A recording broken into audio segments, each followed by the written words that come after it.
जो उनकी बड़ी उपलब्धियां उनके कार्यकाल की होती है उसके लिए भी वो जाने जाते हैं और उनका डंका पूरे विश्व में आज बज रहा है। प्रधानमंत्री मोदी देश के दूसरे सबसे ज्यादा दिनों के कार्यकाल वाले प्रधानमंत्री हो गए हैं।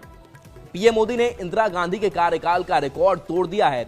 इंदिरा गांधी 4077 दिन तक देश की प्रधानमंत्री रही। Minister, longest serving non Congress prime minister, तो he is going to stay here. वो कहीं नहीं जा रहे। मैं आपको मजे की बात बताऊं, और मोदी साहब जो हैं, ये भी आपको बताता चलूं कि इंडिया के जो सेकंड लॉन्गेस्ट सर्विंग पीएम हैं इन अ सिंगल टर्म, ठीक है जी।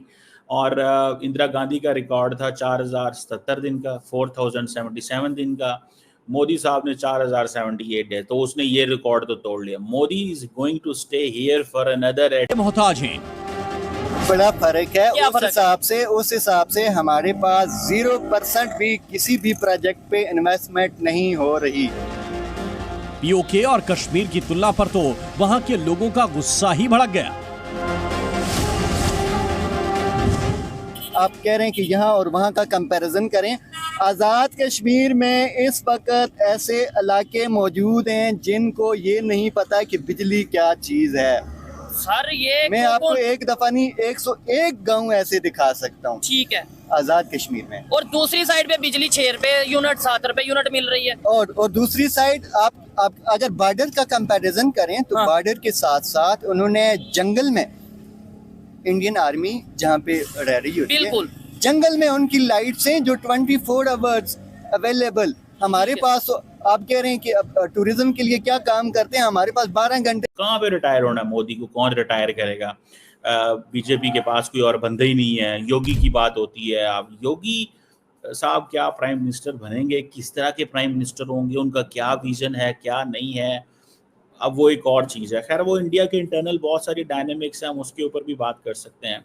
लेकिन द पॉइंट हियर इज कि एज ए जैसे वो कहते हैं लॉन्गेस्ट सर्विंग प्राइम मिनिस्टर, सो मुझे जो लगता है ज़ाती तौर पे कि इसको थोड़ा सा लॉन्ग देखिए, उसका जो होता है। बिल्कुल ठीक बात है। 2023 से इस पर काम करना शुरू किया गया था, एफटीए पर काम करना शुरू किया था ब्रिटेन और भारत ने। सोचिए, करीब करीब 2 साल से ज्यादा लग गए। मई 2023 से इसकी शुरुआत हुई थी और आज हम जुलाई 2025 में बैठे हैं। 2 साल से ज्यादा साल लग गए और इसकी तैयारी हुई। भारत ने ब्रिटेन को समझाया, ब्रिटेन ने भारत को समझाया कि कैसे एक दूसरे का मुनाफा कर सकते हैं। इस हिसाब से, और ब्रिटेन को ऐसा क्यों लगा कि भारत के साथ एफटीए करना चाहिए जब पूरी दुनिया। हाँ दोस्तों, जैसे कि आप जानते हैं कि दोस्तों पाकिस्तान का मीडिया किस प्रकार से मोदी जी के 4078 दिन पूरे होने के बाद कैसे चीख रहा है। दोस्तों इंदिरा गांधी को पीछे छोड़ दिया है, जो कि नरेंद्र मोदी हैं। उन्होंने भारत की जो इंदिरा गांधी थी उनका कार्यकाल 4077 दिन था, लेकिन आज मोदी जी ने वह भी तोड़ दिया। तो इसको देखकर दोस्तों पाकिस्तान वाले तो ये बोले मोदी कहीं नहीं जाने वाला। उनका कहना है भाई ये कहीं नहीं जाने वाले, ये ऐसी ही इंडिया पर अपनी हुकूमत चलाएंगे और ये कहीं नहीं जाने वाले हैं, क्योंकि इन्होंने अपने देश के लिए इतनी तरक्की करके रख दिया कि भाई पब्लिक कहीं भी टाल मटोल नहीं कर सकती। इसी वजह से भी ये हर बार पीएम बन जाते हैं, कोई बातों से नहीं बनता है पीएम। उनका कहना भैया हमारा तो हर 2-3 साल में एक प्रधानमंत्री निकल जाता है, फिर अगला बन जाता है, अगली गवर्नमेंट आती है, वो बन जाती है। इनका आज तक पूरा कार्यकाल पूरा हुआ ही नहीं है पाकिस्तान का जीवन में। इस तरीके की दोस्तों इनकी हकीकत है।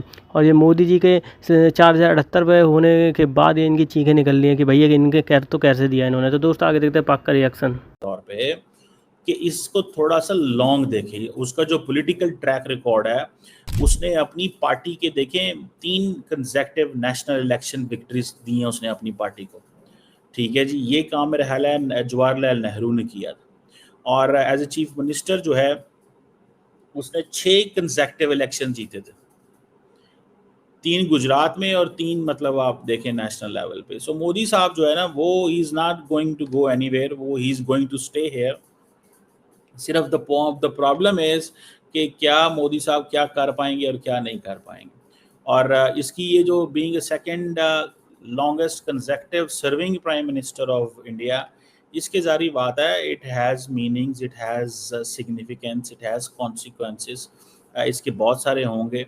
और उस वक्त देखें ना, 1966 टू 1974 में पॉलिटिकल स्ट्रक्चर डिफरेंट थे, सिचुएशन डिफरेंट थी, हिस्ट्री अलहदा थी, उस वक्त हालात और थे, वो एक अनइंटरप्टेड। अब देखें ना, अब आपके पास मीडिया है, मोदी तो इस मीडिया की वो पैदावार नहीं है, वो तो आज से 70-75 साल पहले जब हुआ तो उस वक्त उनको तो इन चीज़ों को नहीं पता, लेकिन उसकी पार्टी ने और उन्होंने भाई पूरा कंट्रोल बना के रखा हुआ है मीडिया के ऊपर, डिजिटल मीडिया के अंदर नैरेटिव कंट्रोल करना चाहते हैं। मतलब समटाइम्स तो मुझे बड़ी हैरानगी होती है दैट अ कंट्री पूरे का पूरा मीडिया स्टैंड्स विद मोदी, पूरे का पूरा मीडिया, डिस्पाइट द फैक्ट कि अमूमन लार्जली जो मीडिया होता है वो तनकीद कर रहा होता है गवर्नमेंट पे और ऑपोजिशन को साथ होता है, लेकिन इंडिया मीडिया जो है वो तनकीद कर रहा होता है ऑपोजिशन पे और हुकूमत के साथ होता है कि वो कह रहा है जी हुकूमत ने हमें देखो ये दुनिया में एक्सेस दी, ये हमें आउटरीच दी, हमें यहाँ जहाँ से फ़ायदा हुआ, अब हम दुनिया में एक रेलिवेंट प्लेयर हैं।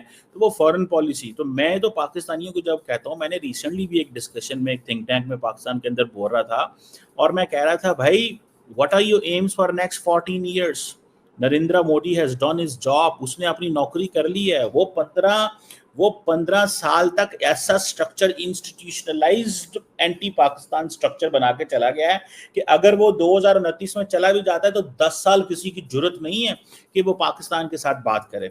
और कांग्रेस तो वैसे ही डरपोक रहती है, वो तो मनमोहन सिंह साहब तो आ ही नहीं सके as a prime minister Pakistan, वो तो डरते रहते थे सारा टाइम, तो उनकी तो वो पोजीशन ही नहीं है। राहुल गांधी क्या कर पाएगा? और ये मीडिया, ठीक है, ये क्या वो इस मीडिया को अलोर कर पाएंगे?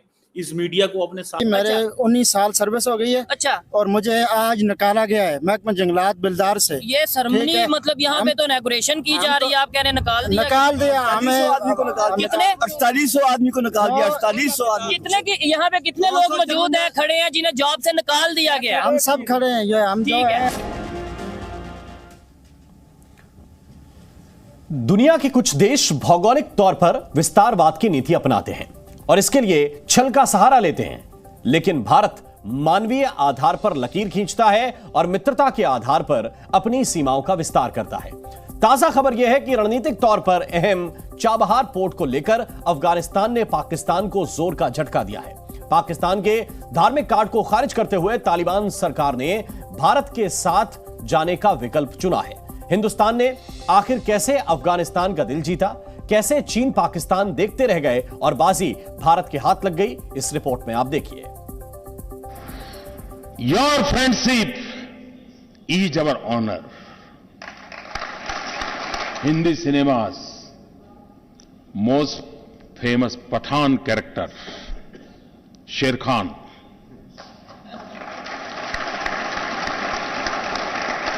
इन जंजीर शेर खान सिंह, यारी है ईमान मेरा, यार मेरी जिंदगी।